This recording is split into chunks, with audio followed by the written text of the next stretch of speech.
Assalamualaikum warahmatullahi wabarakatuh.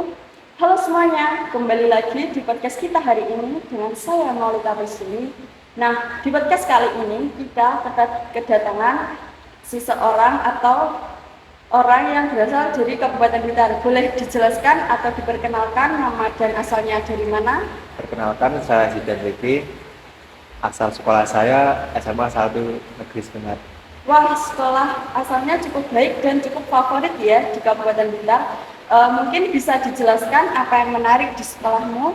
Jadi yang menarik di sekolah SMA 1 Negeri Sebengat adalah sekolahnya memiliki fasilitas yang lengkap dan bagus, dan memiliki ekstrakurikuler yang bermacam-macam, dan terkadang banyak event-event besar. Contohnya seperti Disnatalis.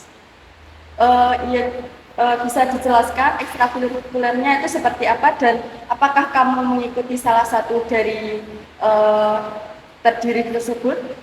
Jadi ekstrakurikuler SMA Negeri 1 Serengat itu banyak sekali ya. Contohnya seperti basket, voli, sepak bola, basket, dan lain-lain. Wah, cukup menarik dan cukup banyak ya. Kebetulan kan kamu sudah kelas 12. Bagaimana sih cara mempersiapkan diri kamu untuk menghadapi UTBK ini? Jadi saat saya menghadapi UTBK, sebelumnya saya akan belajar bersungguh-sungguh dan mempersiapkan mental. Jadi teman-teman yang mau UTBK dipersiapkan akademiknya dan mentalnya. Wow, sangat sibuk sekali ya. Dan kebetulan kamu kan masih anak remaja. Bagaimana sih cara mengatur waktu kamu, misalnya mengatur waktu belajar, mengatur waktu healing, dan nongkrong, sebagainya? Karena UTBK sudah dekat ya, jadi sepertinya saya jarang healing. Saya fokus untuk UTBK, belajar akademik, dan mempersiapkan mental saya. Wah, cukup sibuk sekali ya, guys. Baik, untuk mempersingkat waktu, kita akan kembali ke topik kita hari ini, yaitu etika dalam bermedia sosial. Media sosial sudah jadi bagian penting dari kehidupan sehari-hari kita. Tapi sayangnya banyak orang yang belum paham bagaimana menggunakan media sosial dengan etika yang baik dan benar. Setuju, media sosial bisa menjadi tempat yang positif, tapi juga bisa menjadi ruang yang toksik kalau kita nggak hati-hati. Nah, mungkin kita mulai dulu dengan pertanyaan dasar. Ya, apa sih menurut kamu etika bermedia sosial itu? Menurut aku, etika bermedia sosial itu adalah cara kita berperilaku di platform digital yang tetap menghormati orang lain, menjaga batasan, dan memahami dampak dari apa yang kita unggah dan atau kita bagikan. Betul banget. Salah satunya poin penting adalah kita harus sadar bahwa apa yang kita posting di media sosial itu bisa berdampak besar, baik positif maupun negatif. Misalnya komentar negatif atau berita hoax yang kita sebarkan tanpa pikir panjang. Iya, dan ini sering terjadi. Banyak orang yang merasa aman di balik layar, lalu seenaknya saja berkomentar tanpa memikirkan perasaan orang lain. Padahal ada etika yang harus kita pegang, seperti berbicara dengan sopan dan tidak menyerang secara pribadi. Setuju. Nah, aku punya contoh nih tentang oversharing.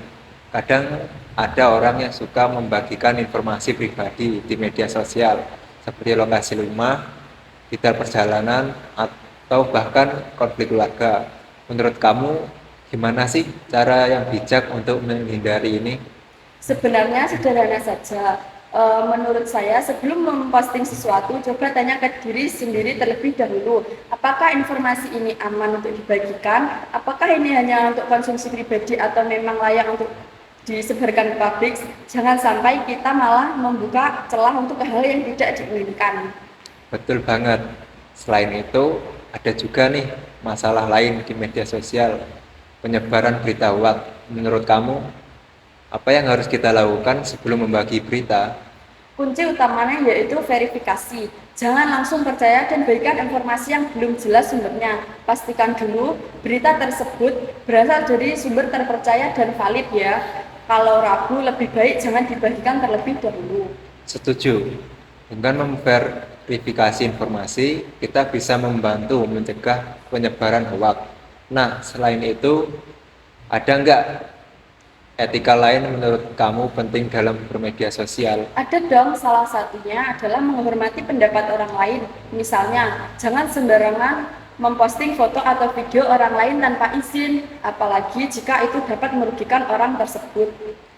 Poin yang bagus. Kadang orang nggak sadar bahwa apa yang menurut mereka lucu atau biasa saja bisa jadi sangat mengganggu bagi orang lain. Jadi meminta izin itu sangat penting. Gue punya contoh lain juga nih. Kamu masih ingat nggak kasus yang viral di TikTok itu, yang lalu soal pelayanan restoran itu? Oh ya, yang akhirnya malah diserang balik sama netizen. Itu pelajaran penting banget. Kalau mau kritik harus disampaikan dengan sopan dan nggak merendahkan pihak lain. Setuju, kritik itu boleh, tetapi harus membangun, bukan malah menghancurkan. Jangan sampai kritik kita malah bikin konflik yang nggak perlu atau hal yang tidak diinginkan. Benar, selain itu, kasus lain adalah soal penyebaran berita hoak. Banyak orang asal share tanpa cek dulu sumbernya. Ya, itu bahaya banget. Bisa memicu kepanikan atau bahkan merugikan orang lain loh. Intinya, pikir dulu sebelum klik tombol share ataupun klik tombol komentar. Nah, ini penting banget.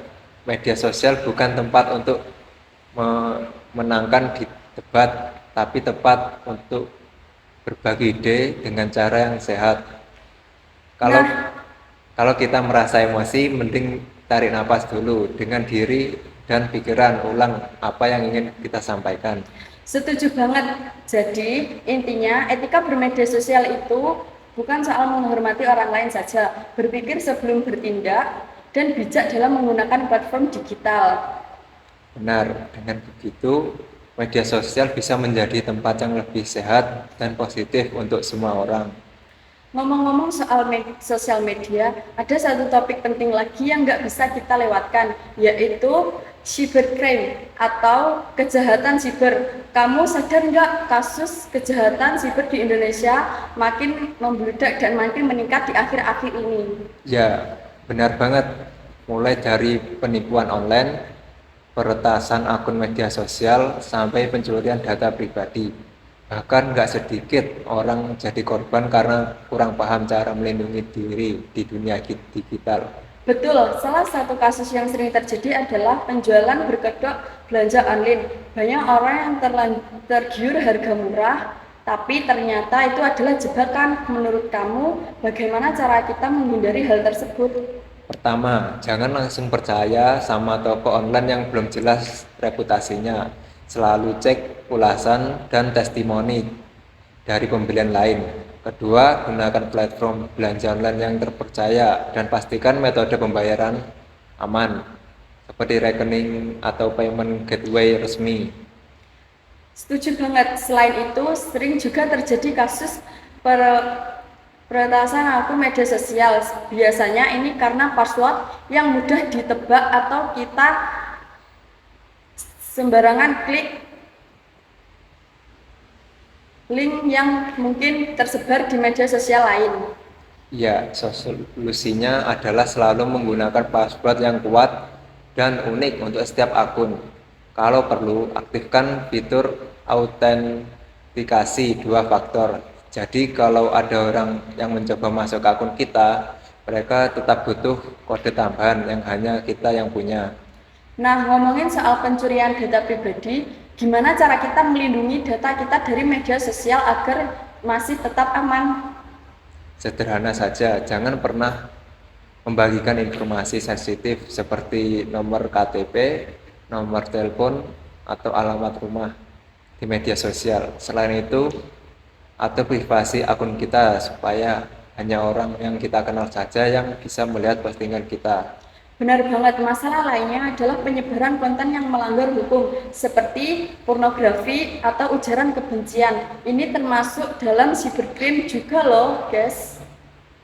Ya, dan hukum di Indonesia cukup tegas. Soal ini kita bisa kena undang-undang ITE kalau terbukti penyebab penyebaran konten semacam itu tadi.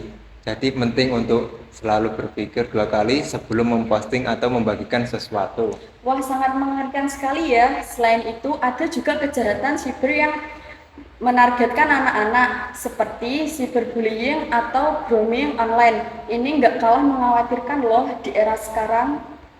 Betul, sebagai orang dewasa kita lebih peka dan mengedukasi anak-anak kita atau adik-adik kita tentang bahaya dunia maya.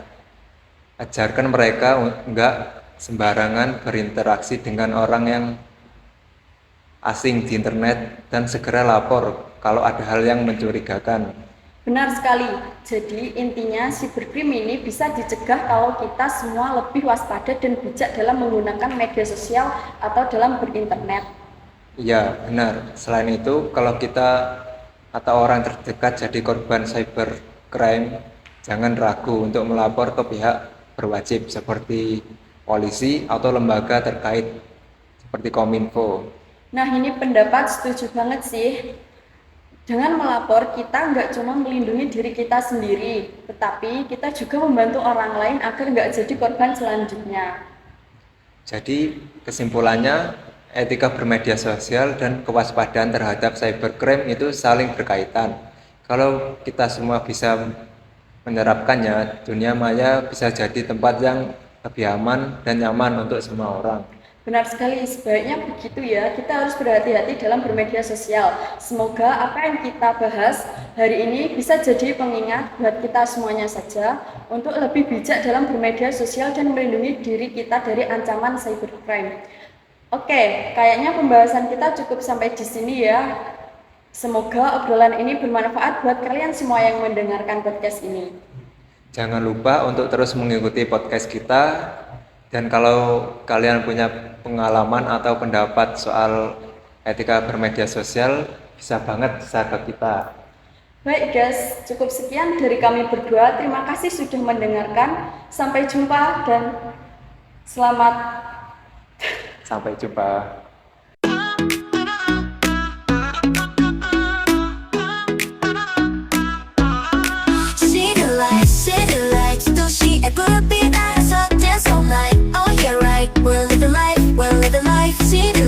See the lights, build up, she all like that tonight. Let it shine, oh yeah right. We're going up higher tonight. Shine a joy, yeah,